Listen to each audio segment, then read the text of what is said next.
Imaginación y curación. A mí me da risa cuando la gente dice, eso es pura imaginación, y como que la imaginación fuera una tontería. Y resulta que sin imaginación no hay vida. Miren, sin imaginación ni sexo hay. Así es dura la vaina. Mejor dicho, la vaina se pone dura con buena imaginación. Y la vaina no está tan dura por culpa de la imaginación. El que lo entendió, lo entendió. Entonces, imaginación es la creadora de la vida. Definitivamente, imagen es un atributo visual. Pero resulta que los pensamientos son ideas sensorio-motoras, son imágenes asociadas a sensaciones y movimientos. Oye, Armando, ¿y cuál es la importancia de eso? La importancia es toda. Cada vez que tú piensas, estás haciendo una creación. Lo que nos habían enseñado es que las cosas son reales y que lo que no era real no existía. Un pensamiento bastante positivista, ¿no? O sea, lo que no se puede medir no existe. Y la respuesta es, lo que no se puede, lo que no existe no es porque no exista, sino porque usted no se ha dado cuenta. Hace unos años solo veíamos cierta cantidad de estrellas porque los microscopios nuestros solo rebotaban ciertas ondas de luz. Lanzaron el Hubble y el Hubble tiene diferentes longitudes de onda y se dieron cuenta que algunos de los planetas que eran invisibles para nosotros sí existían, solo que la luz que rebota en esos planetas viene en una onda, un tipo de onda que es invisible a nuestros ojos. Pregunta, ¿esos planetas existen? Sí existen. ¿Existían antes de que nosotros lo viéramos? Sí y no. Sí existían antes de que nosotros lo viéramos. No existían para nosotros, pero sí existían. Cada vez que te las das de realista, colapsas la realidad a tu entendimiento. Cada vez que crees que te las sabes todas, cierras tu inteligencia a lo que crees que entendiste con el pequeño nivel de inteligencia que tienes. Y cuando digo eso, me incluyo a mí. Nuestra inteligencia es buena, pero nuestra inteligencia no es perfecta. En la medida que crecemos y aprendemos, nuestra inteligencia también crece. Por eso somos capaces de comprender cosas que hace algunos meses, semanas o años o décadas nuestro cerebro no era capaz de comprender. Quiere decir que la inteligencia está pegada a la experiencia. Y la experiencia con aprendizaje, o sea, con uso y con comprensión, crea una mayor inteligencia.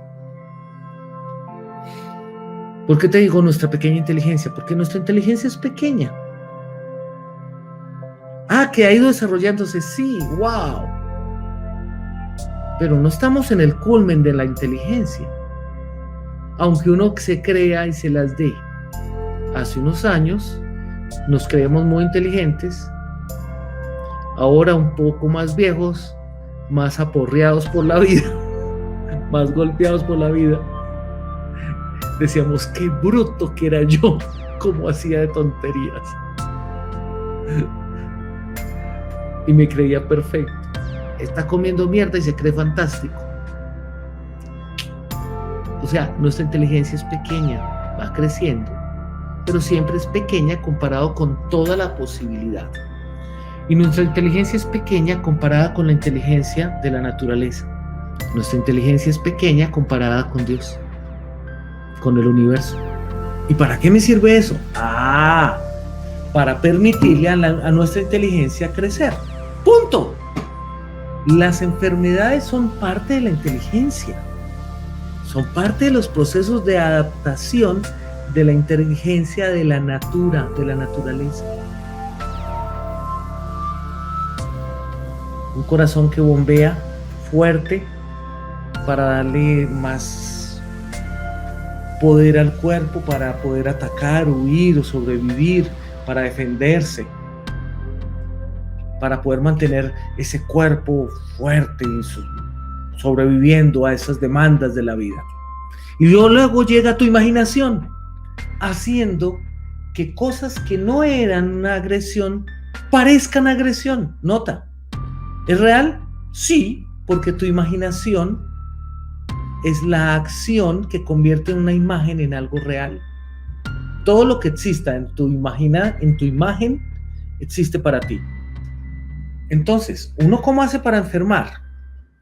Pone imágenes que hacen que se sienta agredido, ofendido, preocupado, amenazado o acelerado. Y con eso, por ejemplo, sube la presión arterial para poder mantener esa inteligencia del cuerpo, mantener y sostener la vida. Luego de un tiempo tiene que ser tanta fuerza el corazón que ya no le sirve la fuerza. Entonces el corazón, ¿qué hace? Inteligencia. Pongamos estos músculos más fuertes y se llama hipertrofia cardíaca.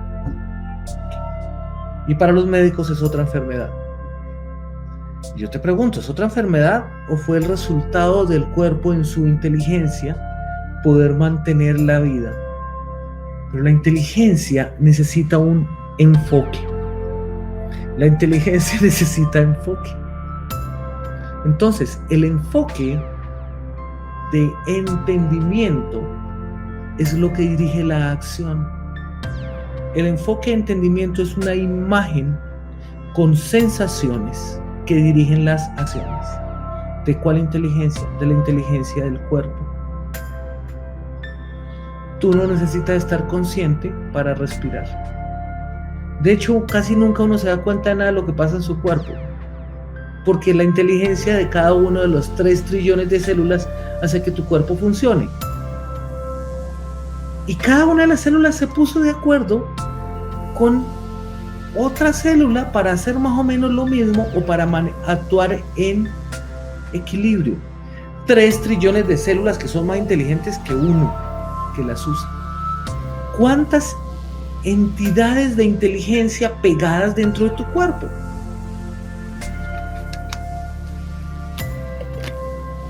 Muchísimas. Y uno se las da de que uno es uno. No, uno es la suma de todas esas inteligencias.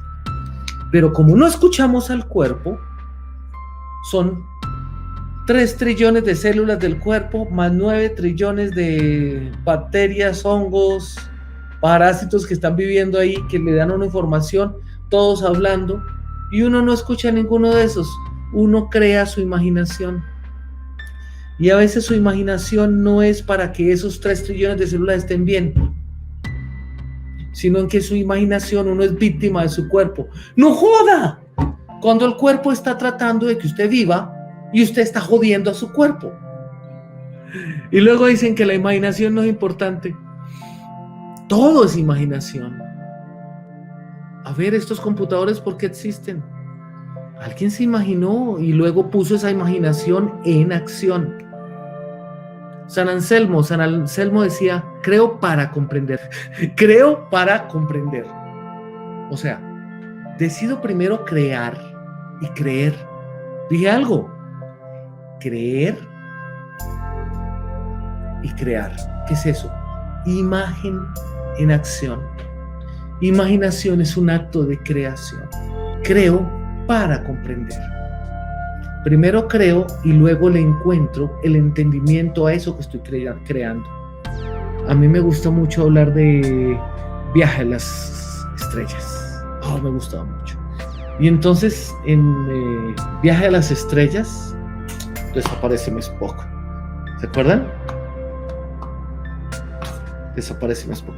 Y decía, en pantalla, el Capitán Kirk. Y se prendió una pantallota gigante y hablaba con la nave romulana, con el otro extraterrestre. Y wow, y uno decía, tan chévere, una nave que vuela, una nave que va al espacio. Pura ficción, pura imaginación. Toca una cosa aquí y puede comunicarse con otra gente. No, es mucha imaginación. No, esa es demasiada imaginación.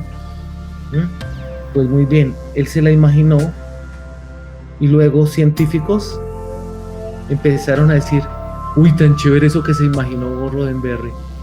Uy, ¿por qué no inventamos un aparato que haga esto? Y ahora se llama manos libres. Audífonos. Se llama teléfono celular. Entonces, cuando la gente te diga eso es pura imaginación, está en serios problemas, porque cree que la realidad es real, cree que su pequeño entendimiento y lo que cree que es real es lo único que existe. Cuando las personas necesitan primero comprender para poder creer, necesitan entender demasiado para poder crear. Es tan largo ese proceso que tal vez nunca logran crear. Dije algo, si usted decide creer primero, puede crear y luego aprender el cómo soluciona las cosas. En salud, pues que primero creíste algunas tonterías sobre la salud, algunas tonterías sobre tu cuerpo. Y cuando digo eso es que si estabas enfermo es que estabas creyendo mal, punto. Oye, ¿y es que usted cree que yo quería enfermarte? Y la respuesta es no, obviamente no querías enfermarte. Y no falta el que dice, ¿y es que usted no enferma? Yo digo, pues claro, ¿acaso es que soy perfecto? No, ahí voy, a duras penas y respiro. Pero es lo que nos pasa a todos. ¿Qué es lo que nos estamos inventando cuando vemos el sufrimiento de otro? ¿Qué es lo que nos estamos inventando cuando vemos el sufrimiento de un familiar y creemos que tenemos que sufrir idéntico como el familiar? No joda. Si a su familiar le dio una enfermedad grave, ¿le tiene que dar a usted también? Ay, es que tengo el gen. ¿Y acaso tiene que activar el gen? Los genes pueden estar, pero uno los activa con lo que los alimente. Y usted alimenta su cuerpo con comida y lo alimenta con el entendimiento de lo que pasa en el entorno. Entonces el entorno puede ser agresivo, pero si uno se pone de víctima, la agresión del entorno es más intensa. La resiliencia, la fortaleza, viene de sufrir, pero luego imaginarse que eso se va a acabar, imaginarse que luego le va a ir bien.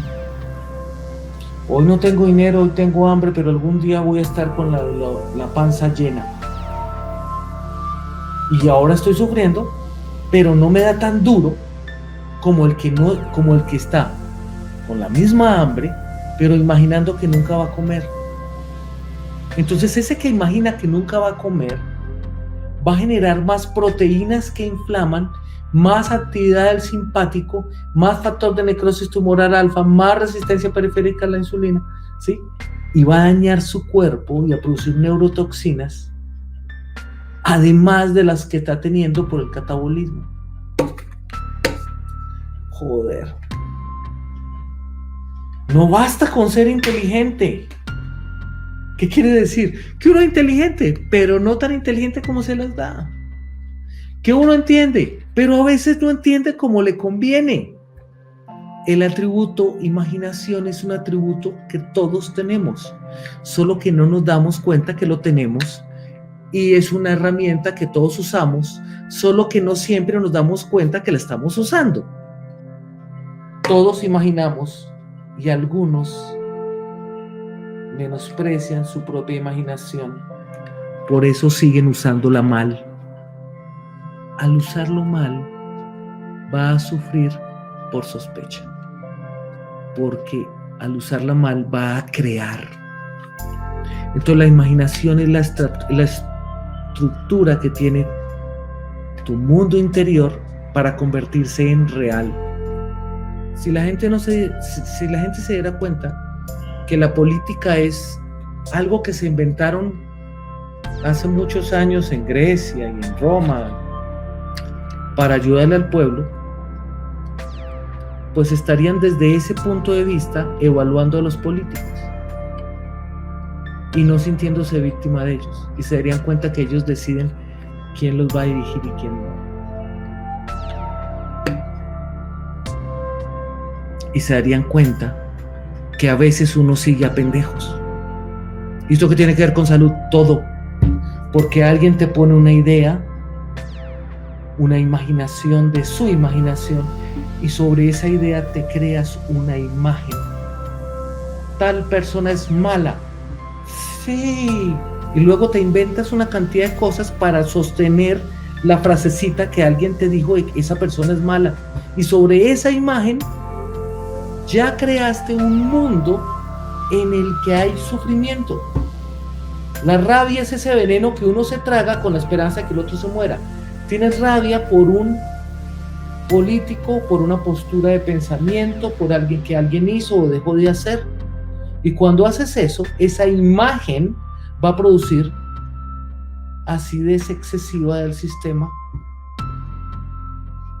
va a dañar la matriz extracelular, una cantidad de cosas que te dañan el cuerpo, solo porque es que tú tienes la razón, y entonces ¿cómo no te vas a enojar y a sentir rabia y odio por otro? ¿No ve que le dijeron a uno que uno tenía que hacerlo? Entonces nuestra pequeña inteligencia tenemos que considerarla y agradecerla. Y darme cuenta de que mi inteligencia es pequeña, entonces lo que estoy entendiendo está chévere, pero puede tener tantos puntos de vista que lo que estoy entendiendo puedo investigarlo para darme cuenta si estoy entendiendo bien o estoy entendiendo mal. Y entonces ya no tengo que andar sufriendo por los puntos de vista ajenos, aunque me duela, tenga rabia, tenga miedo, tenga tantas cosas, pero ya con menos tiempo. Si estás durante 3 años con la misma tontería, definitivamente tu cuerpo se tuvo que adaptar, y la inteligencia corporal se adaptó a esa imaginación tuya. Oye, ¿y entonces cómo uso la imaginación bien? Primero hay que darse cuenta que uno la usa mal. Entonces, cuando me doy cuenta que no estoy usando bien mi imaginación, aprendo. Cuando me doy cuenta que mi inteligencia es pequeña, es cuando puedo aprender. Cuando me doy cuenta que mi inteligencia es solo un pedacito, se alimentó del punto de vista, y a veces de un solo punto de vista, dejo la fanatiquería. ¿Qué es un fanático? Un fanático es una persona con buena intención, pero con pobre inteligencia. Por eso hablar con los fanáticos es una estupidez. Perdón que estoy diciendo unas palabras fuertes. Como el fanático no puede entender porque su inteligencia quedó disminuida, porque quedó sesgado a un punto de vista. Ese sesgo perceptual genera un sesgo cognitivo. En otras palabras, un filtro solo deja pasar lo que quepa por un huequito de su atención, y ese huequito es tan pequeñito que al filtrar la información va a escoger siempre lo que sea que le permita mantenerse en sus razones. En otras palabras, comprendo para creer. ¿Qué quiere decir? Comprimo todo lo que me está entrando para mantener mis razones, mis justificaciones, para creerme mis historias. Por eso el enfermo a veces no se cura. ¿Por qué? Decide creer desde el sufrimiento. Como usamos nuestros comprendimientos, nuestras comprensiones de la vida para crear la realidad, siempre vamos a tener la razón y cada vez vamos a tener menos inteligencia. Nos volvemos fanáticos de nuestro sufrimiento. Toda la atención, la energía, el enfoque va a ser encontrar problemas y ver dificultades. Eso sesga, hace un sesgo cognitivo. Y la formación reticular va a estar filtrando la información buscando problemas. En otras palabras, tus funciones de atención van a estar en sobrevivir evitando los problemas. ¿Y qué es evitar los problemas? Buscarlos antes de que te muerda la culebra. ¿Cuánto sufrimiento hay con eso? ¿Cuánto estrés? ¿Cuánta amargura? ¿Cuánto jodemos a los demás? Porque tenemos la razón. Entonces, las adaptaciones de nuestra imaginación adaptan el cuerpo físico. Oye, ¿y cómo lo hago al revés? Primero, deja de creer que todo lo que te imaginas está bien imaginado. En otras palabras, ¿y qué hago si yo me imagino todas estas cosas? Pues empiece a hacer lo contrario. De vez en cuando decida que las cosas pueden estar mejor, aunque usted esté lleno de miedo. Oye, pero es que tengo miedo. Sí, tenga miedo. Pero decida de que aunque esté lleno de miedo ahora y que puedan pasar cosas graves, de pronto van a pasar cosas buenas. Entonces van a tener la fortaleza. Entonces, ¿qué pasa con las personas? Van a tener la inteligencia y van a tener la paz, la tranquilidad, la concentración o una mejor respuesta inmune. Entonces la presión arterial que se estaba subiendo ya no tiene que subir tanto. Y el corazón que tenía que hacer mucha fuerza ya no tiene que hacer tanto. Y esa remodelación cardíaca que estaba haciendo, formando un corazón cada vez más grueso para poder, tal vez empieza a corregirse porque ya no tiene que ser tanta fuerza. Y entonces tal vez ese infarto no es necesario. Oye, y si ya estoy muy grave, imagínate que vas a estar caminando bien. Oye, pero es que no puedo porque llevo muchos años en cama. Ok, tienes mucho entrenamiento en estar sufriendo. Ahora tu tarea es ponle oficio a la mente. Corrige cada pensamiento que tengas. Pero eso es muy agotador, sí, pero antes no te cansabas corrigiendo los pensamientos bonitos y convirtiéndolos en malos. ¿Conocen gente que a todo le ve problemas y no se cansan, no? Para ser pesimistas sí no se cansan. Para joder sí no se cansan.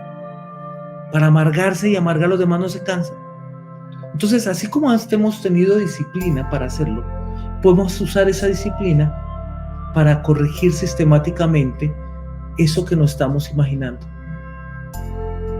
Y entonces, aunque alguien nos ofenda, podemos ver que Dios está ahí. Aunque a veces nos duele el corazón.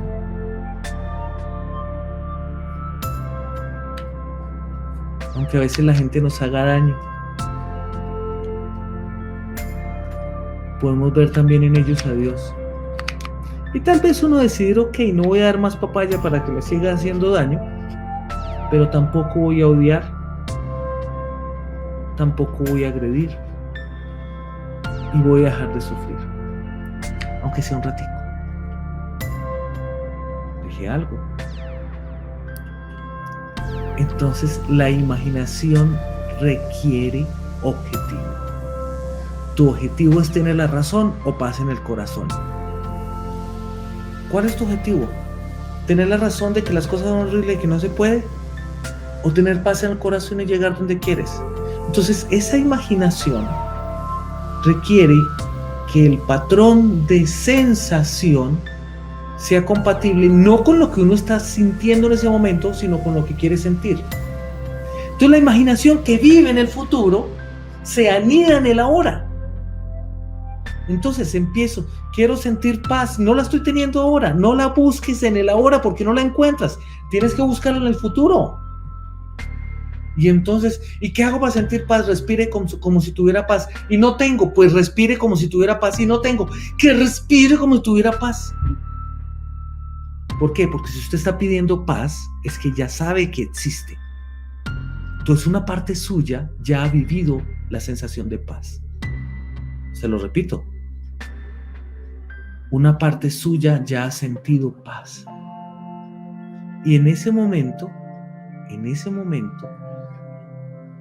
tú estás teniendo la paz que no tenías en el ahora. Porque en algún momento has sentido paz. Que no te acuerdes, es otra cosa. Nuestro corazón busca la paz. Entonces, escoge la emoción que estás viviendo, y aunque uno tenga a veces tristeza, porque nos llega, escogemos por un momentico amor, misericordia o gratitud. No comprendo para creer. traigo a la hora la sensación, la emoción, el sentimiento, aunque no lo esté sintiendo. Y no me vengan con, y si no lo siento, ¿cómo lo voy a sentir? Siga instrucciones simples. No joda, colabore, agradezca. Hay que agradecerle la vida. ¿Qué quiere? ¿Tener la razón o paz en el corazón? Somos chiquitos. Y en la medida que reconocemos que podemos aprender, la vida se vuelve más buena. Porque podemos hacer que la vida sea un milagro. Enfóquese. ¿Qué quiere? Y traiga eso del futuro y empiece a sentirlo ahora. Así sea poquito y así les dure un segundo. Recuerden, así les dure un segundo. No importa. Luego dice, ¿será que lo puedo hacer durar 2 segundos? ¿Será que lo puedo hacer 3 segundos? ¿Será que logré 15 segundos? ¡Wow! Me siento mejor. ¿Logré 30 segundos? Sí. A las 2 horas me acordé otros 30 segundos. Y luego media hora. Y luego toda la vida se vuelve así. Entonces es terapéutico. Y es parte indispensable. ¿De acuerdo? Deje de tener la razón. Tener la razón es tratar de entender el mundo desde la poquita información que uno tiene de la vida, desde su pequeña experiencia. Entonces no sabemos nada y por eso podemos aprender. ¿Qué quiere? ¿Tener la razón o paz en el corazón? Usted decide. Soy Armando Solarte. Estoy feliz de verlos, gracias por acompañarnos. Pórtense bien y sigan sonriendo. Chao, chao.